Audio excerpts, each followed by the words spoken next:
attendance. So I need a motion to suspend the rules according to the governor's statement. So Jennifer is the first, and Sharon is the second. So with that, I'd ask for a roll call, please. Sure thing. Chairman Ricker. Aye. Vice Chairwoman Aye. Vice. Beat me too. Ms. Allison. Aye. Mr. Fennell. Aye. Ms. Relaford. And Mr. Watkins.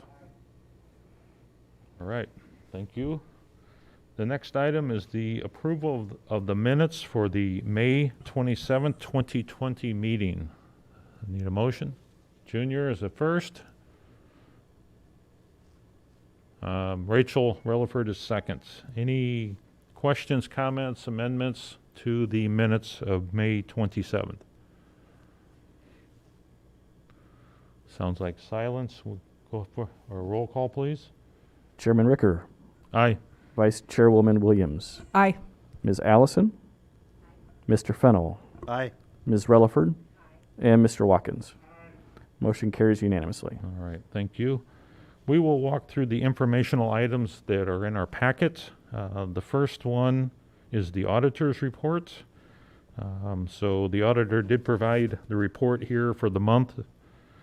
There's several new pieces in the Auditor's Report this time, and there's one new item in the Auditor's Report I would like to ask for a little highlight on, and I've asked Mr. Bruner if he would speak to, and if you go to those following along in the packets, there's the expenditures for U.S. Bank.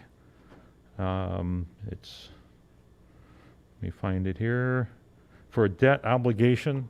And so I've asked Mr. Bruner if he would give us a little bit of a review. Since we had this report in front of us for the month of April, we, as a county, paid off debts to the value of a little over $2 million in bonds. And I'd like to ask Mr. Bruner to give us some general comments to help educate us as a fellow board members as to these commitments we have to pay back our bonds and what the costs are. So, Mr. Bruner? Thank you, Mr. Chairman. Just to walk through, we have two payments a year on bonds, May and November usually. The due dates are usually June and December.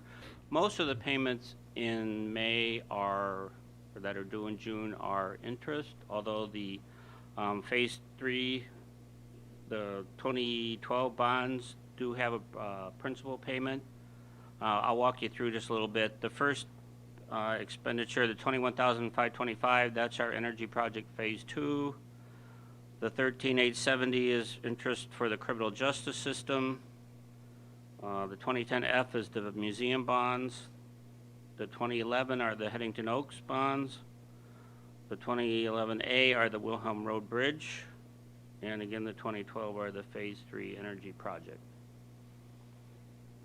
So this is just a way we finance some of our big capital projects over the years.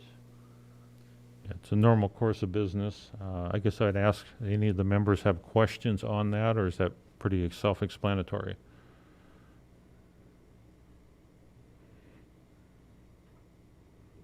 Okay. Thank you, Mr. Bruner, for giving us a little bit of time on that one. Any questions from the committee on the auditor's report at this point? Any of the other reports in it?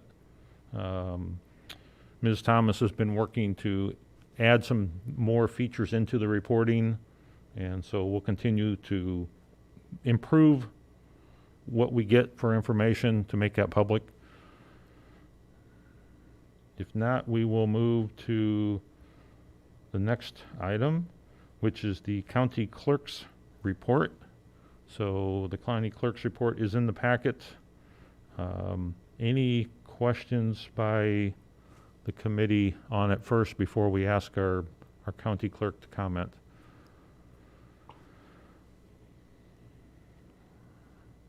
All right.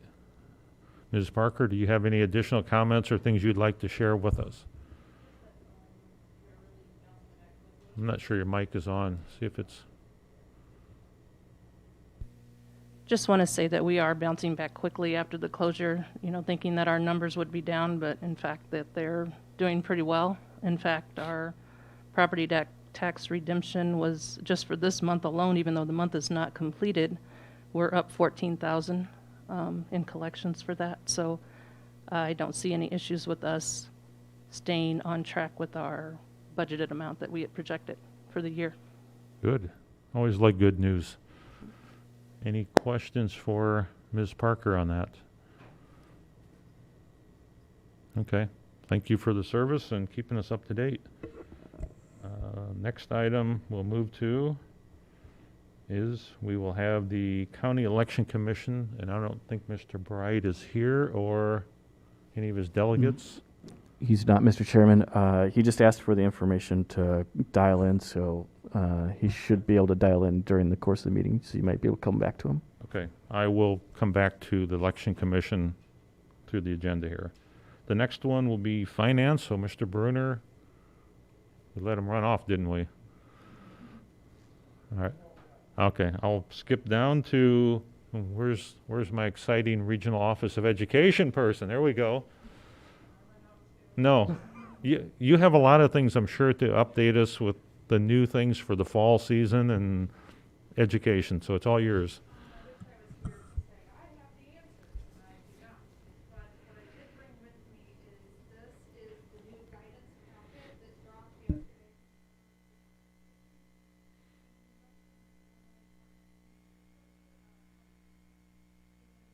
Is your mic on?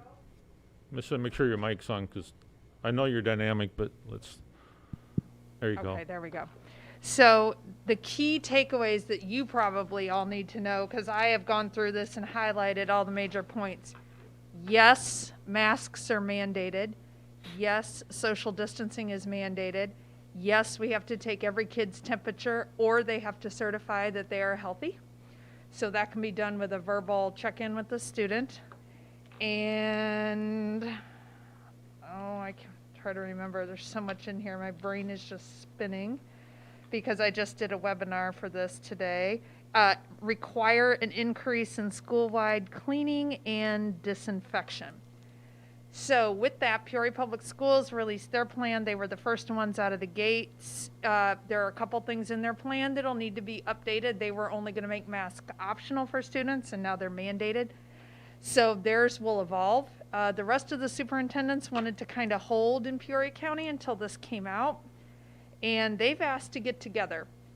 You're not going to have the same thing from district to district to district, but we're trying to complement one another so that it's not vastly different when you go from one place to the other. Mm-hmm. So we are meeting on July 2nd, and Monica's going to kick us off. And then we are having an attorney, we think it might be Jay Greening, following up on some HR issues, and then we're all going to brainstorm what that could look like. If you saw the Peoria plan, it was not without controversy, but there is absolutely no plan that will be without controversy. I don't want to wear a mask. I don't want to have remote learning. There's no way. But what I am hearing from all of your districts is that remote learning will be an option should you choose it. In Peoria, if you choose that option, you would be on remote learning for the entire semester. If you have a family circumstance, a critically ill parent, the child is medically fragile. So that is where we're at. This is pretty much all I do, is working with our superintendents and the guidance and what could be.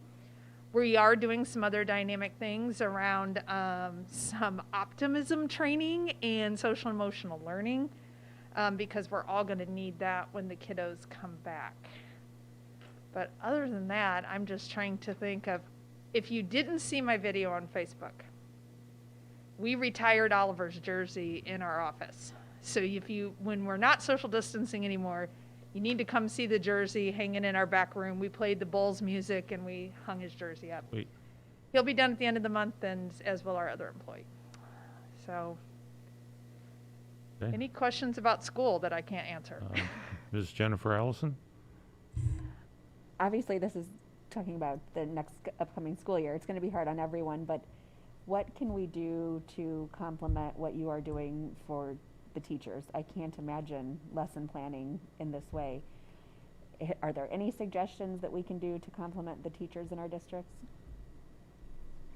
a couple things I would suggest. If you could support me with positive messaging, I would appreciate it. I'm not gonna lie. I got very upset earlier this week when people first saw the Peoria Public Report, and I served on one of those teams that worked to put it together. Let me be clear. It all stinks. I don't want to, I mean, going back to school and being together, school is school. And so I was very frustrated by a lot of the messaging that I saw from people around. Oh my God, I can't believe they would do this to us. It was with the best of intentions. It was, we're trying to make the best with these regulations that we have. So encouraging that idea of we're all going to try and we're all going to work together. And the other part of, and I hate this saying, but it is fluid. It is going to evolve. So what we say today could definitely change. Peoria is going to have to change their plan already. And so it will evolve as we move through. And teachers, the support that they need is, they're struggling. So if you know about Peoria's plan, they're going to have kids that go to school on Monday, Wednesday, and kids that go to school on Tuesday, Thursday, and then nobody goes to school on Friday except for remote learning. That is, I didn't go to school for that. I graduated in 1993. I didn't even have email then. I don't know what, like, that is hard. So just supporting them emotionally and ask the right questions. I mean, there's a lot of questions. I got a great email today from a Peoria parent that was spot on with the things that need chemistry labs. You need to be in school, other things like that. So help us find those things and figure out those things. But the positive messaging would really help. Yeah, the social distancing for teenagers and the hormones and all that stuff. I can't even imagine how you explain that to people, but good Okay, luck. can I just say for the record, in this guidance document, and I'm Valeska Hinton for 17 years, my two best friends still teach there, it suggests that you use yarn to socially distance kindergarten. And I was like, okay, all right, that's fantastic. And my friend said to me, oh, what, tie them up so they can't go near one another? And it's like, no, to make lines on the floor to try to figure out where everybody's going to be. Yeah, it's a different world. Other questions for Ms. Kreider? All right, well, thank you for all the things you're doing, as always, for education. You thought your challenges a year ago were challenging, but you didn't expect this at all, did you? That's an understatement.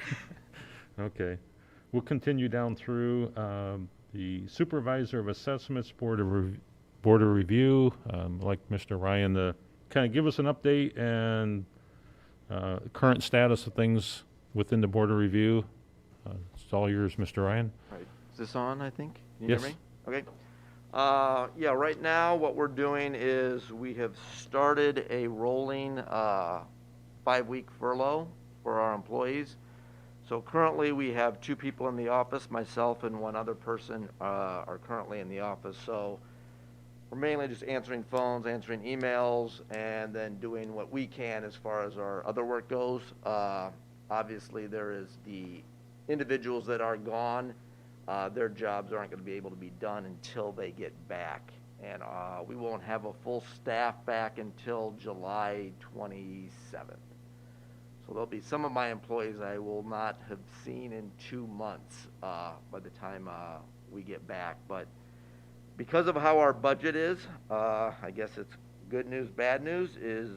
Good news is we had made cuts previously, voluntarily made cuts, to where 96% of our budget is tied up in salaries and insurance. So any type of cuts really requires either laying people off, which we really can't afford to do because we're only down to 6, or doing what we had to do in this case, which was the 5 weeks of furloughs. So that's currently what we're doing. So we are concerned, but I hope that we'll be able to work through to make sure that the tax cycle is on time. It will be later than it has been, but hopefully we can get that done on time. Some of it will depend on how many complaints we get at the board review level, et cetera. So we are working through that.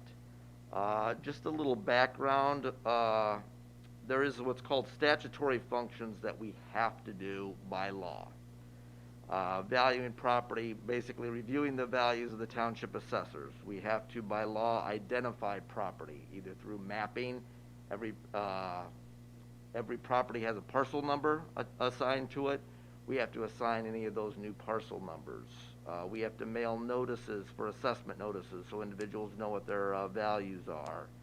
We have to put those on the website. We have to publish.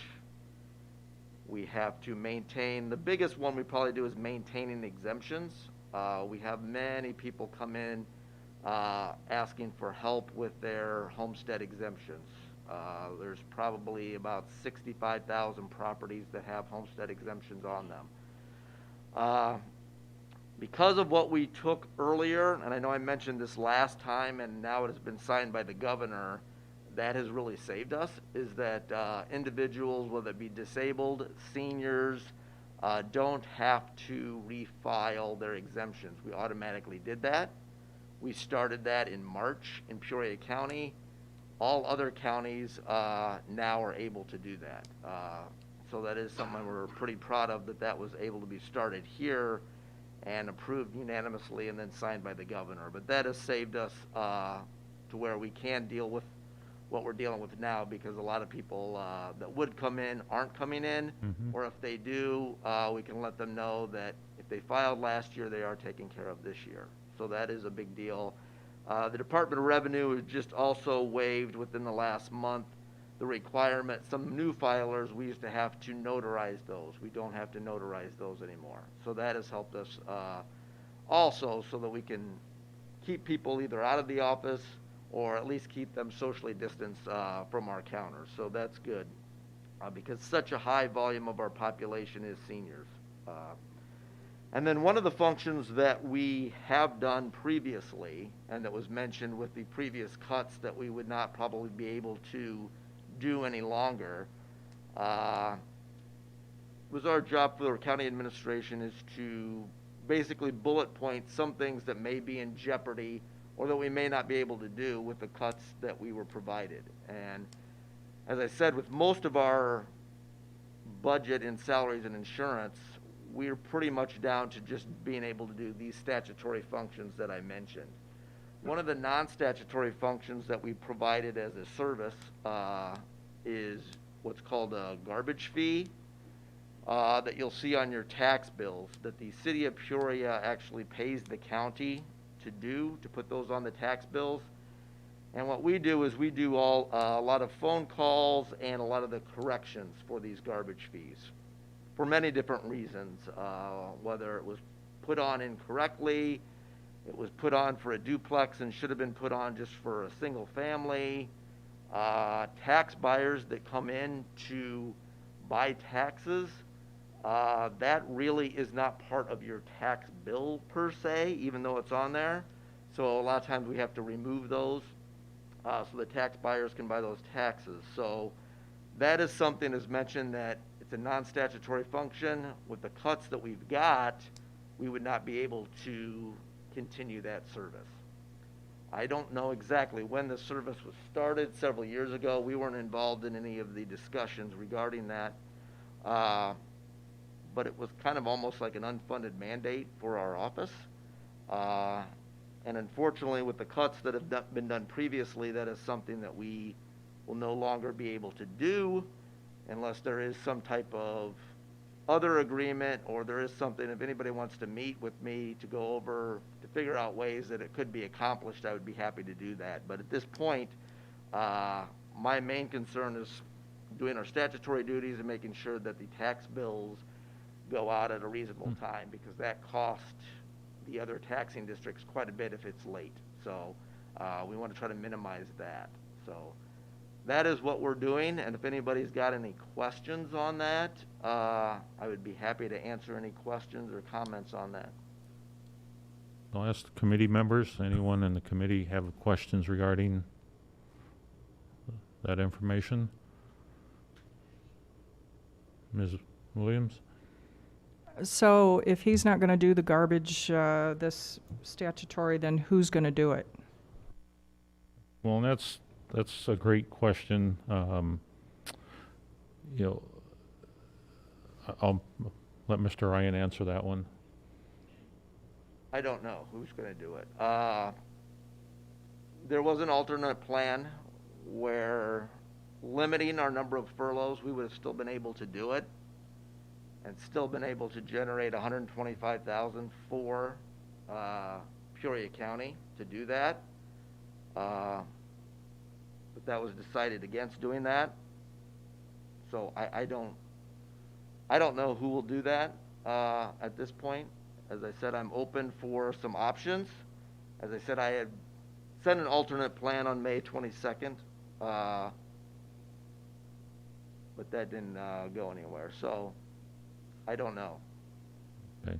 And Ms. Williams, I guess, great question, and I'll put some commentary around it as I understand it. So the county has an intergovernmental agreement with the city of Peoria to provide a service of putting the garbage fee tax, or the fee onto the tax statements. So that was a negotiated intergovernmental agreement. So as the county, we need to honor our agreement with the city. As part of that agreement, there is a fund that comes back, $150,000 a year, comes back to our general fund for providing that service.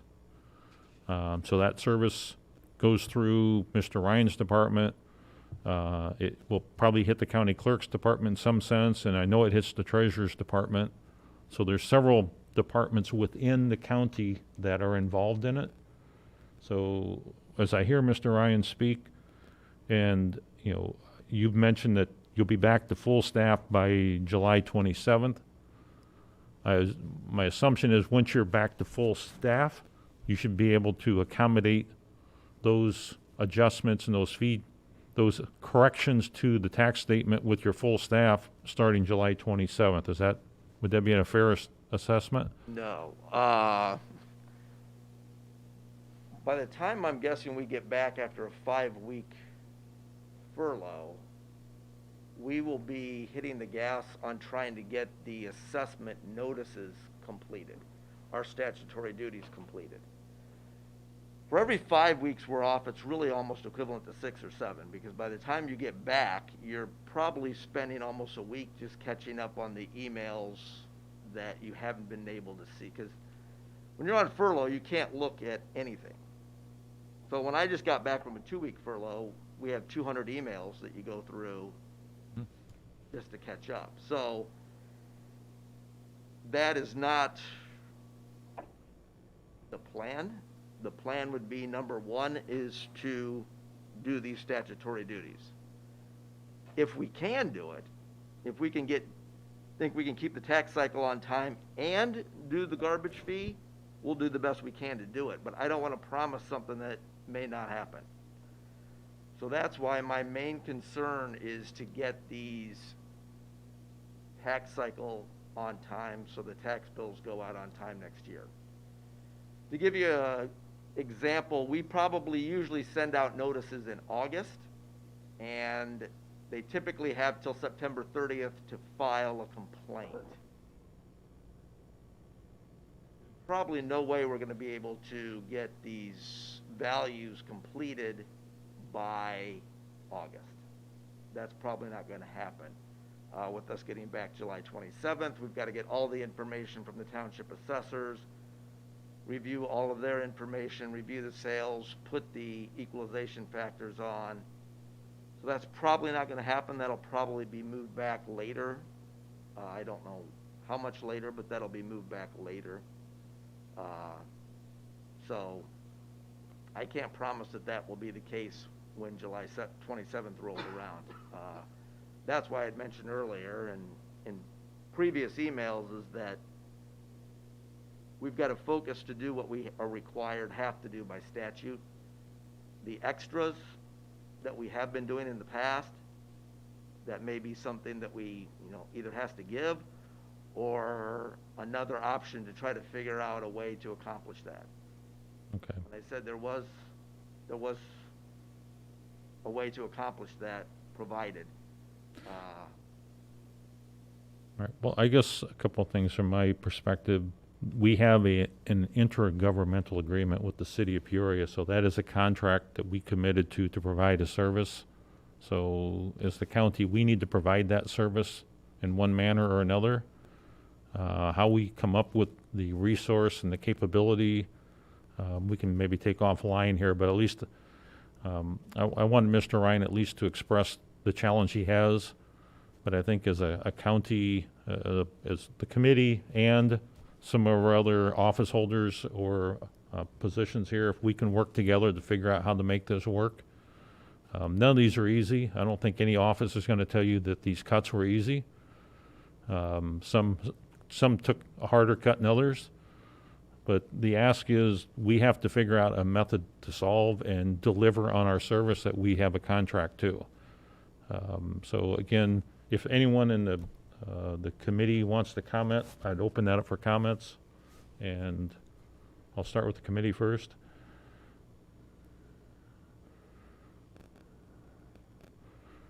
All right, and then from a legal standpoint, Jeannie, is there anything that I have missed from a standpoint of my perception that this is a legal obligation? We have a contract with the city. We need to adhere to it and perform the service. Is that correct? Yes, I would agree that we are contractually obligated to do this. And probably Scott could speak to the county's, the logistics of accomplishing that, but it has historically resided with the assessor's office. Okay. Mr. Sorrell, do you have any input you want to share? Just what Jenny's comments were. So, there's multiple offices that touch the tax cycle process. We would, in all likelihood, receive a negative audit finding in our external audit for segregation of duties, and the severity of which I don't know because we haven't talked to our auditors about it, but we would fully expect to receive one if we would want to shift that work of making garbage fee related corrections or actions out of the supervisor assessment's office, especially to the treasurer's office, where the treasurer prints the bills, collects the taxes, and then distributes to taxing bodies. And you don't want that office having the ability to alter tax bills, which is really what we're doing, because we take the garbage fee off for the tax buyers, and so you're technically altering the tax bill, and you don't want your treasurer to be doing that. Is there an opportunity for the clerk's office to play a role? We really haven't researched that yet, let alone talk to the clerk about it yet. There may be similar barriers from an external audited perspective, but we certainly can look at that. And I'll just leave it at that, Mr. Chairman. Happy to answer any questions. Questions? Mr. Chairman, I would also raise one other statutory obligation that the county has that this affects would be the selling of tax buyers who buy taxes and sub-taxes, and those fees have to be removed for the individuals to purchase the taxes, and so that is also a statutory obligation of the county. And so the tax bills have to be those fees, and it doesn't just affect the garbage fees, it's also other liens that have to be removed. So it does affect other statutory obligations and the contractual obligations. Yep. Thank you for the additional correction. Ms. Williams? How many adjustments are we talking? Do we have a rough idea how many of these we do every year? Mr. Ryan? We did 1,095 the last time for 18 payable 19. So we do roughly about a little over 1,000 a year. That's just the corrections. And, for every correction we do, there's typically a phone call or somebody coming in asking what it is, why did it go up, why do I have a fee when we've got disabled veterans that wouldn't usually get a tax bill, but they're still getting one because of the fee. So I would guess there's 3 times as many calls or something that we take regarding that. And just, I guess an FYI is when we're talking about this, when this was originally done, Supervisor of Assessment's office was not involved in any discussions. this was not part of a discussion where we sat down and discussed with the city and what, you know, what it would take and what we would need to do. I guess we were not invited to those discussions. It was pretty much, this is what we need done, you guys do it, and that revenue line item will go into another office's budget. Well, it's like That's most how it's done. services, like most services we do, the clerk's office has revenue coming in, and that comes into our general fund. We have other offices that have revenue that doesn't align directly with their resource. So I understand, and I appreciate the comment that, you know, and I was not on the board when that intergovernmental agreement was signed, but the fact is that it's there. We have to honor it, and as our attorney has pointed out, that, you know, for taxpayers, it is a requirement to make those adjustments in a timely manner so we can issue the tax sales. So I don't want to go a whole lot deeper, but I guess I wanted to raise that to the attention of the committee. You know, we need to find a way, and I'd ask Mr. Ryan to get with his team, with Mr. Sorrell and maybe some others, to discuss how they can accommodate this so we can be in compliance and meeting the requirements. I don't think we'll solve it sitting here, but I want to at least put that on the table, that not doing those is unacceptable. So we have to figure a way to perform that service for two things, for our tax buyers and for the city that we have a contract with. And I'm more than happy to sit down with anybody and go over that. As I mentioned previously, I'm open, and I think absent the plan that I already proposed, I think we could probably figure out something to get this done to where it's beneficial to all parties involved, because it makes no sense to lose $150,000 or not to follow the contractual obligations when we can figure out something to be done regarding this that would be beneficial. So Okay. I think, and still allow us to do our statutory duties to get that done, to keep the tax bills and tax cycle on time. Well, I thank you, Mr. Ryan, for being willing to work and look for options. I'll look forward to, I mean, if you need engagement with me, please let me know, or any other board member, but I'll look forward to letting you and administration, legal counsel, whoever you need, to work together to come up with a good solution that we keep that part of the business running. And I appreciate that, Steve. All right, thank you for your time. All right, we will move to the treasurer, Ms. Bjerke. I'm trying to figure out how to spell her name, because her name on her office is still spelled with a D, like Demetrius, so I have no money. she has no money. She Fine. has an excuse. She can't even change the name in her office because she has no money. So if anyone's got a magic marker or a Sharpie, we'll go down after this meeting and adjust her name. Thanks, Steve. You're on. We had our first distribution yesterday, and to be honest with you, I was very pleasantly surprised. Our taxpayers really came through for us. Our due date was June 9th instead of June 4th like it was last year, so I did expect a little bit lower, because when you delay the due date like that, it wasn't really a delay. That's the date it was planned before all of this happened. You have more people paying in June than you did do May. When the due date is earlier in the month of June, you have more people pay in May than June. And we distributed everything from the banks through May 31st. So we were about $9 million lower this year than last year, and that's with half payments. So I thought that was really good. Peoria County came in about $917,000 lower with the first distribution.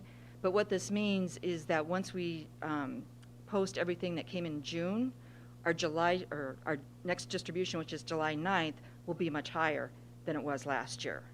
So we had a lot of people pay both installments at the same time, which really helped a lot. We had 3,149 people take advantage of the half payments. So those taxes were $8.8 million that were due, and they paid $4.4 million. That did include individuals and commercial too. So it included some medical offices, it included some hotels, apartment complexes, and some retail, which really wasn't surprising. So I got great feedback from many of the districts, especially the school, that appreciated all the hard work that we put in. We had temporarily moved our office down to where the old recorder's office was to help with the social distancing. We still had lines out the door, but I think everybody followed the circles. And so the partial payments took a lot more work than any of us ever imagined. We had numerous people come in with anywhere between 20 and 40 parcels that wanted the half payment. Some came in without their bills, so we had to look up their bills. And it's a lot more manual process to do the partial payments. Now we're in the process of sending out over 3,000 new bills to show what the balance is left for the August 10th due date. I want to put a little bit of my comment in about the garbage fee. Yes, this was done by my predecessor years ago. We were told at that time by the assistant state's attorney that was here, who's no longer here, that those fees were sellable at our tax sale. So we assumed that any corrections that were going to be done at that time were minimal. Once Larry came on board, he's the one that figured out that we could not sell these fees, and that's why the amount of corrections jumped so high, because we couldn't sell them to our tax buyers.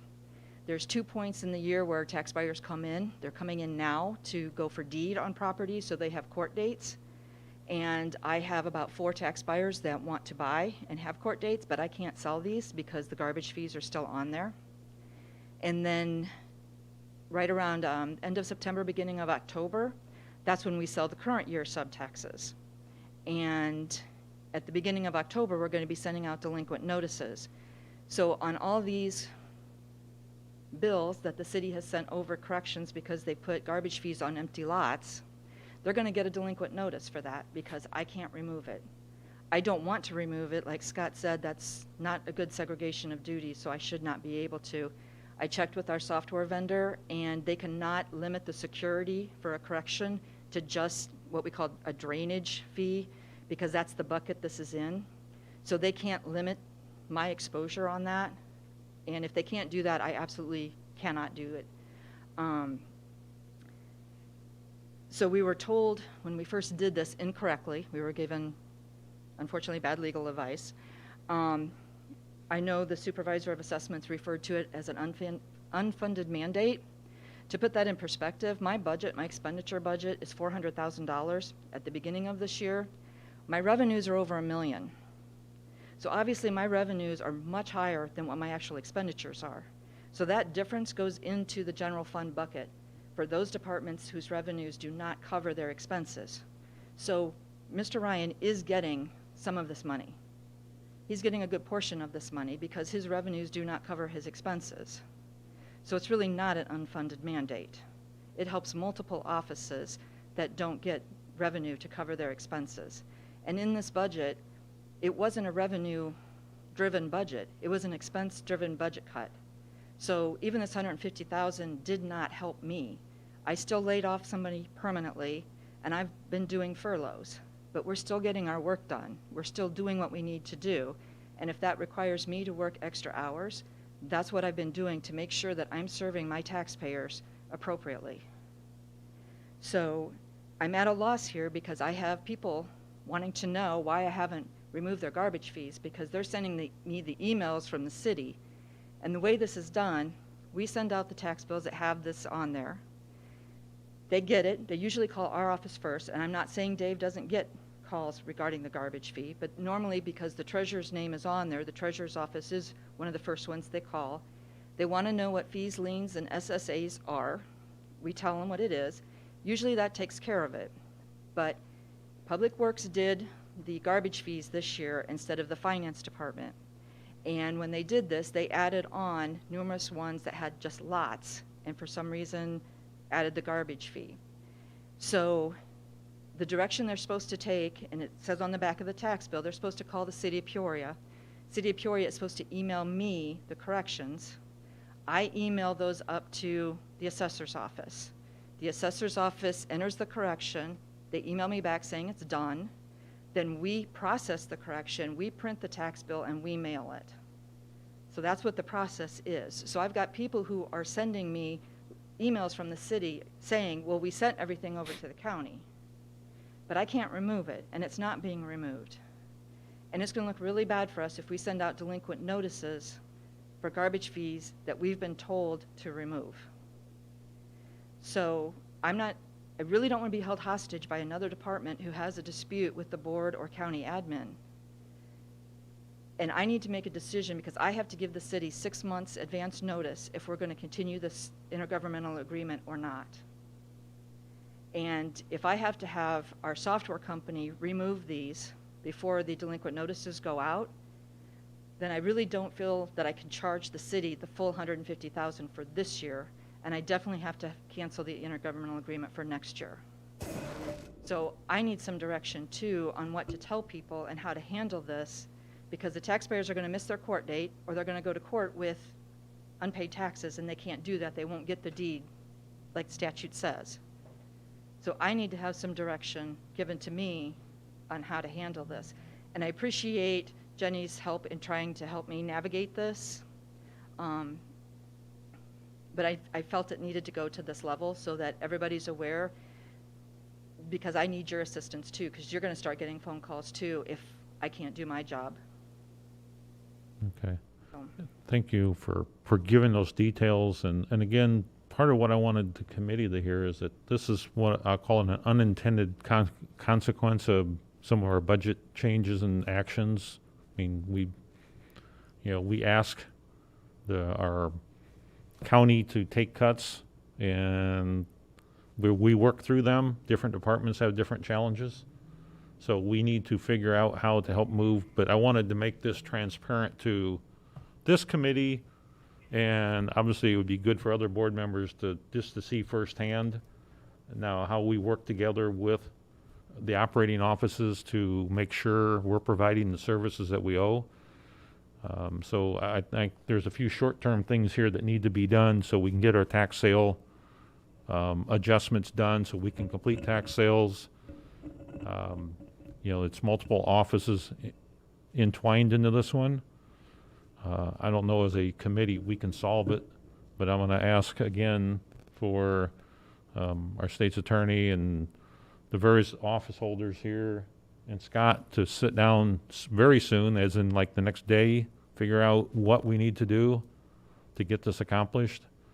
I don't know how many outstanding corrections are sitting there today. Is it, a day of work, 2 days of work, 5 days of work? I don't have a good perception.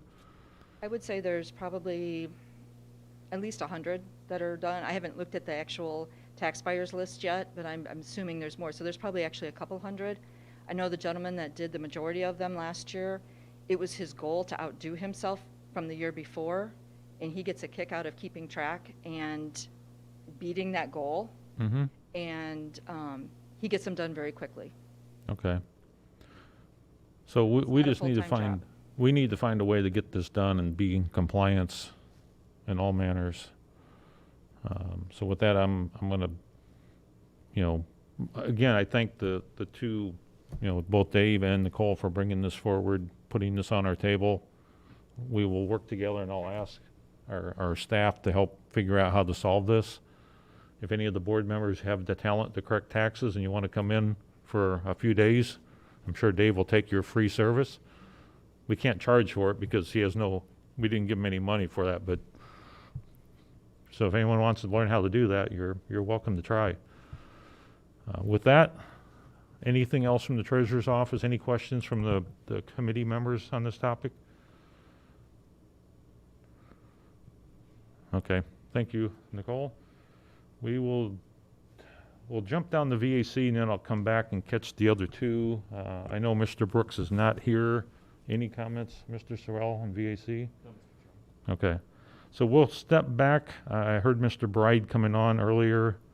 So County Election Commission, Mr. Bride, would you like to make some comments, please? Yes. First of all, thank you for allowing me to call in today. I wasn't able to make the meeting physically. We're working on the changes that are required based on the legislation that the state passed at the end of last month and was signed by the governor about a week ago. Senate Bill 1863. The main thrust of that legislation is to encourage the increase of the vote by mail, which requires us to mail out applications to vote to, it'll be probably just under 70,000 vote by mail applications that we have to mail out August 1st to voters who have voted in any election since November of 2018. So we're in the process of creating a postcard type application and then getting bids to get those mailed out. On top of that, we're trying to anticipate and put into place procedures and equipment to handle what we expect to be a huge increase in vote by mail. We're anticipating anywhere between 40 and 60,000 vote by mail ballots being mailed out and returned. We have 2 RFPs out on the street at the moment, one dealing with the creation of ballot packets, which would have the vendor not only print ballots and then assemble them in an outer envelope, a return inner envelope, and a secrecy envelope, do the assembly of that, and then use an intelligent barcode and mail those for us. We anticipate upwards of 40,000 that would go out the first day based on returned vote by mail applications. We would get from the mailing, and then also we're getting online vote by mail applications that mail in too at the same time. So we're looking for a vendor to do that. And then we've got another RFP out for equipment to handle the process when we get those vote by mail ballots back in. The signature verification process, which in the past for us has been extremely manual. We're hoping to have some equipment to scan those return envelopes back in, and then allow the election judges, as required by statute, to have 3 of them to verify those, but not to actually have to physically handle the ballots, which should hopefully speed up that process and still allow us to track everything and to capture all that information that we need. We're also doubling our capacity to scan the actual ballots themselves. We're adding a second seat for our scanner and a printer because we will have a vendor do the first mass mailing, but after that, we'll continue to do the rest of the mailing in-house, and then all the scanning of the ballots for tabulation will be done in-house. So we're adding some equipment and a software to double that capacity, and then really just working on our processes and trying to figure out how to handle this mass. We're looking at ways to handle training. We're looking at online training for our election judges with a concern about getting a large group in to train them. And then we're also looking at ways to track our ballots online, a better tracking system for our ballots so that the voters that know that they've been mailed a ballot, they can track when they've mailed it back, and they can track that we got it. So we're looking at some of those procedures and options for that. We're really, in all honesty, trying to reinvent the wheel between the primary and the general election. So it's a tremendous amount of planning and work going into it at this moment. Okay, thank you for the update, Mr. Bride. I would ask the committee for comments. So, Ms. Williams. Thank you, Mr. Chairman. I have 2 questions. First of all, is there going to be an education component to the vote by mail for our voters out there? And also, are you planning on reducing the number of polling places? So there is an educational component. We're on. Sorry, I didn't bring that up. We're gonna be working on an educational and outreach program for the vote by mail. We've had some in the past, but that was mostly targeted at people that had initially approached us and have been thinking about it. So we're going to have to tweak our educational program a little bit going forward, and we're already starting to work on that and do some planning on a component for people that aren't necessarily thinking about vote by mail until they get that application. The reduction of the polling places, we did reduce 4 polling places at our June meeting.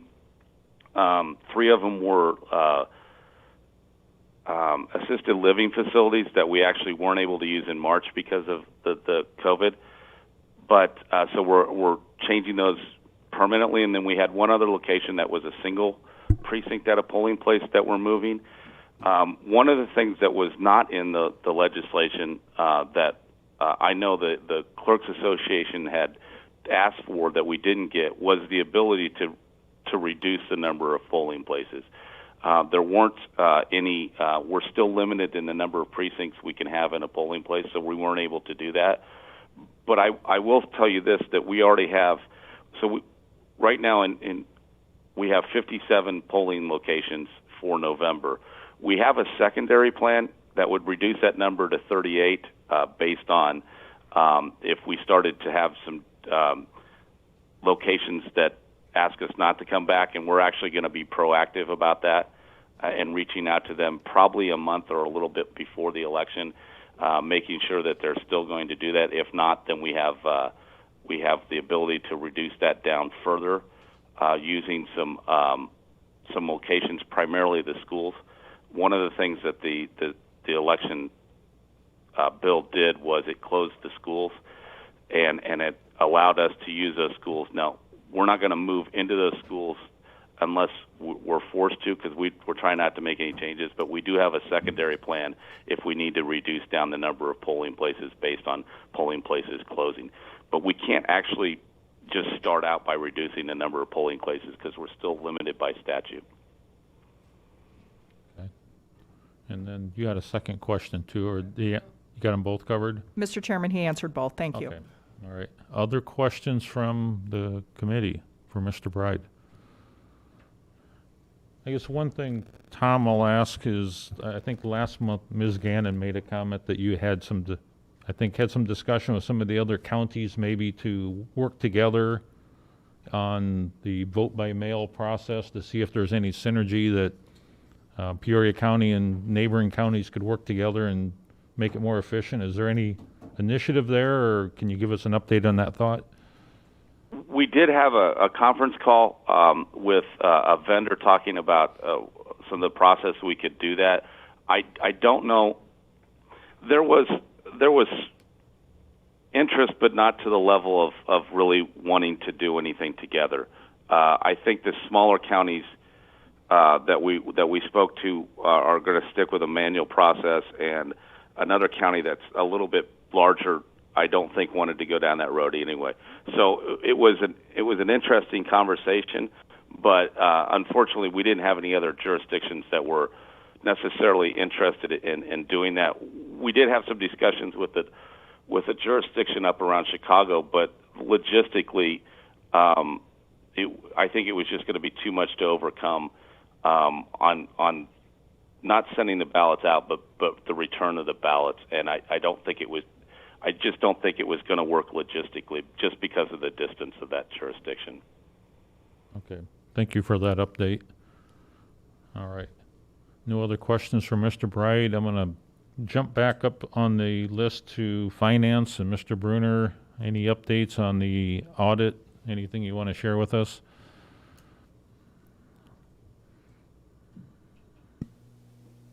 Just that I know they're working on it, a couple last minute tweaks to it. We should have it within any day now. Okay. And then they will be here next month to do their presentation.